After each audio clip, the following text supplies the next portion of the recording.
பெண்கள் குறித்து இழிவாக பேசிய அமைச்சர் பொன்முடி மீது கட்சி நடவடிக்கை மேற்கொள்ளப்பட்ட நிலையில் அடுத்த கட்ட நடவடிக்கை தயாராகி வருவதாக காங்கிரஸ் மாநில தலைவர் செல்வ பெருந்தகை தெரிவித்துள்ளார். பேசியது தவறு. எல்லா ஜனநாயக சக்திகளும் எதிர்த்திருக்கிறோம். நடவடிக்கை எடுத்திருக்கிறார்கள். கட்சி பொறுப்பிலிருந்து முக்கியமான பொறுப்பு துணை பொதுச் செயலாளர் நீக்கி இருக்காங்க. இன்னும் மற்ற நடவடிக்கைகள் தயாராகிட்டு இருக்காங்க. இதுல ஜனநாயகத்திற்கு என்ன உட்பட்டதோ அதில் நாங்க உட்பட்டிருக்கோம். நான் என்ன சொல்றேன், சட்ட பிரகாரம் எது சரியா மாண்புமிகு முதலமைச்சர் நடவடிக்கை எடுப்பார். அதுல மாற்று கருத்து கிடையாது. விழுப்புரம் அருகே மேல்பாதியில் உள்ள திரௌபதி அம்மன் கோயில் 22 மாதங்களுக்கு பிறகு திறக்கப்பட்ட நிலையில் நீதிமன்ற உத்தரவுப்படி பட்டியலின மக்கள் கோயிலுக்குள் சென்று வழிபட்டனர்.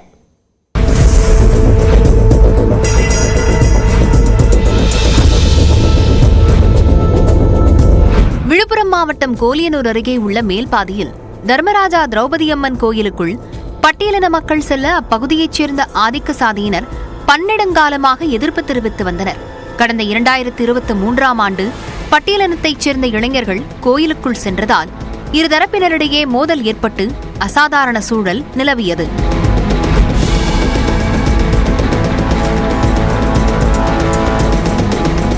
இதனைத் தொடர்ந்து வருவாய்த்துறையினர் கோயிலை பூட்டி சீல் வைத்தனர்.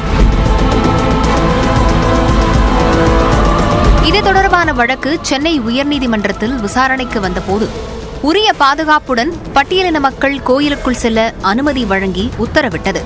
கோயிலுக்குள் சிசிடிவி கேமராக்கள் பொருத்தப்பட்டு அதிகாலை 5:30 மணிக்கு கோயில் திறக்கப்பட்டது.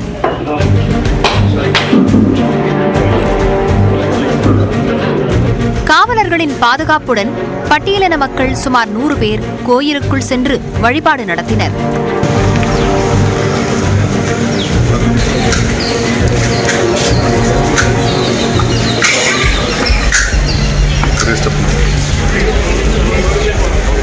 அப்போது அப்பகுதியைச் சேர்ந்த ஆதிக்க சாதியினர் பட்டியலின மக்கள் கோயிலுக்குள் நுழைவதை கண்டித்து முழக்கம் எழுப்பினர்.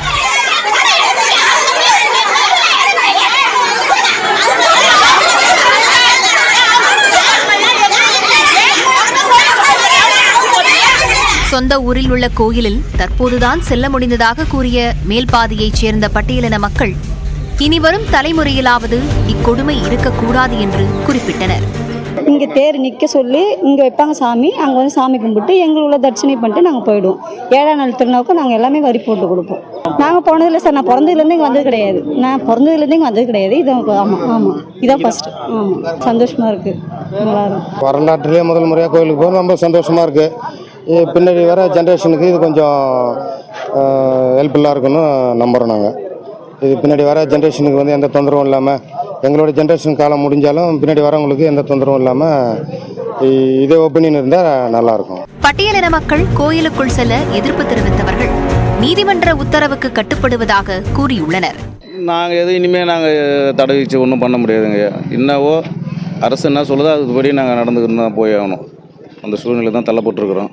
ஆதிக்க சாதியைச் சேர்ந்த சிலரும் கோயிலுக்குள் சென்று வழிபட்ட நிலையில் கோயிலை வெள்ளிக்கிழமை திறந்திருக்கலாம் என்று கருத்து தெரிவித்தனர். முன்னெச்சரிக்கை நடவடிக்கையாக காவல் கண்காணிப்பாளர் சரவணன் தலைமையில் 300 காவலர்கள் பாதுகாப்பு பணியில் ஈடுபடுத்தப்பட்டனர். பட்டியலின மக்கள் சாமி தரிசனம் செய்ததை அடுத்து கோயில் நடை அடைக்கப்பட்டது. வழக்கம் போல செவ்வாய் மற்றும் வெள்ளிக்கிழமைகளில் காலை மாலை என 2 வேளைகளிலும் கோயில் திறக்கப்படும் என்று நிர்வாகம் தரப்பில் கூறப்பட்டுள்ளது. பள்ளி மாணவர்களிடையே ஆயுத கலாச்சாரம், மோதல்கள் உள்ளிட்டவைகளுக்கு சமூக வலைதளங்களே காரணம் என மாநில மனித உரிமை ஆணைய உறுப்பினர் கண்ணதாசன் தெரிவித்துள்ளார். நிலையில் அவர் இதனை கூறினார்.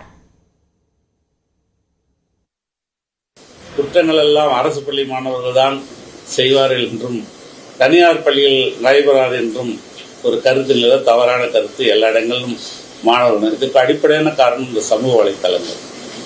மாணவர்கள் சமூக வலைத்தளங்களில் மிகவும் ஈடுபாடாக இருப்பதை பெற்றோர்கள் வீட்டிலே ஆய்வு செய்து தடுக்க வேண்டும். பள்ளி ஆசிரியர்களுக்கும் அந்த பொறுப்பு உண்டு.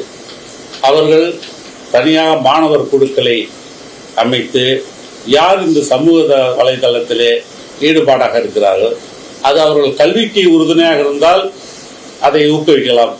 ஆனால் அவர்கள் அறிவால் கலாச்சாரம், வன்முறை இவற்றை பார்ப்ப அவர்களை நல்வழிப்படுத்தக்கூடிய சில வகுப்புகளை ஆசிரியர்கள் மேற்கொள்ள வேண்டும். சென்னையில் 22 கேரட் ஆபரண தங்கத்தின் விலை ஒரே நாளில் சவரனுக்கு 840 ரூபாய் அதிகரித்து புதிய உச்சத்தை தொட்டுள்ளது. சர்வதேச பொருளாதார நிலைக்கு ஏற்ப சென்னையில் தங்கத்தின் விலை நாள்தோறும் நிர்ணயிக்கப்பட்டு வருகிறது.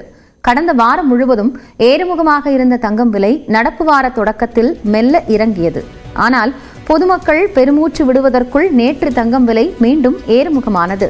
அதன் தொடர்ச்சியாக இன்றும் சென்னையில் 22 கேரட் ஆபரண தங்கத்தின் விலை கிராமிற்கு 105 ரூபாய் அதிகரித்து 8,920 ரூபாயாக நிர்ணயிக்கப்பட்டுள்ளது. இதன் மூலம் தங்கத்தின் விலை சவரனுக்கு 840 ரூபாய் உயர்ந்து புதிய உச்சமாக 71,360 ரூபாய்க்கு விற்பனை செய்யப்படுகிறது. இந்நிலையில் சென்னையில் வெள்ளியின் விலையில் எந்த மாற்றமும் இன்றி 1 கிராம் 110 ரூபாய்க்கு விற்பனையாகிறது. மும்மொழி கொள்கை தோல்வியடைந்து விட்டது, அதையே தரவுகள் வெளிப்படுத்துவதாக ஓய்வு பெற்ற IAS அதிகாரி அசோக் வர்தன் ஷெட்டி தெரிவித்துள்ளார்.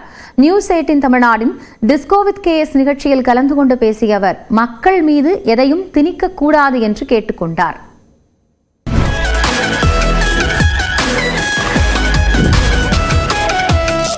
தமிழ்நாட்டில் எடுத்துட்டீங்கன்னா இந்தி பிரச்சார சபா இருக்கு. அங்க ஒவ்வொரு ஆண்டும் இந்திய கத்துக்கணும் வர்றவங்களோட எண்ணிக்கை கூடிக்கிட்டே இருக்கு. அப்படின்னா அப்போ ஆர்வம் இருக்குன்னு அர்த்தம் தானேன்னு கூடிக்கிட்டு அதில் நெக்லிஜிபிள்.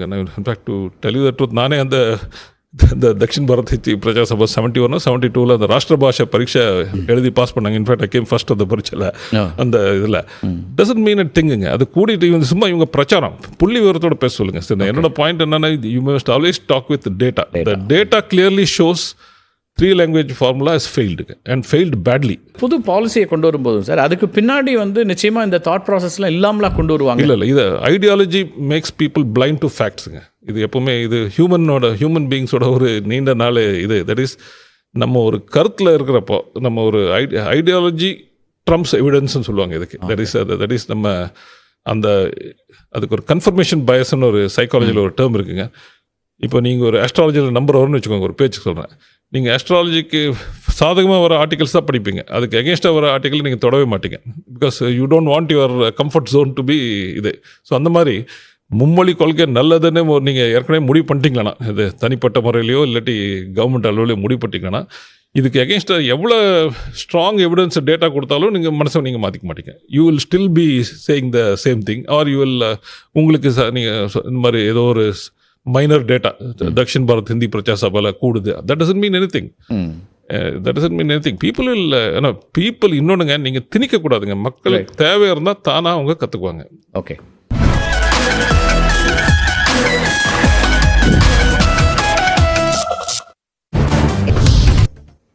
கூட்டணி ஆட்சி குறித்து மத்திய உள்துறை அமைச்சர் அமித்ஷா மற்றும் அதிமுக பொதுச் செயலாளர் எடப்பாடி பழனிசாமி முடிவெடுப்பார்கள் என பாஜக மாநில தலைவர் நயினார் நாகேந்திரன் தெரிவித்துள்ளார். எங்களுடைய உள்துறை அமைச்சர் அமித்ஷா அவர்கள் எங்களுடைய கூட்டணி கட்சியினுடைய தலைமையேற்ற EPS அவர்கள் என்ன பேசிக் கொள்கிறார்களோ, என்ன முடிவு எடுக்கிறார்களோ அது நடக்கும். தேவையில்லாமல் பத்திரிகையாளர்கள், ஊடக நண்பர்கள் உங்களுடைய சந்தேகங்களை கிளப்பி பிளவுபடுத்துவதற்கு உங்கள் முயற்சியை கைவிட்டு விடுங்கள். இனிமேல் யாரிடம் கேள்வி கேட்காது என்று நான் அன்போடு கேட்டுக்கொள்கிறேன். என்னுடைய விருப்பம் திமுக ஆட்சி ஆற்றப்படணும். அதுதான்.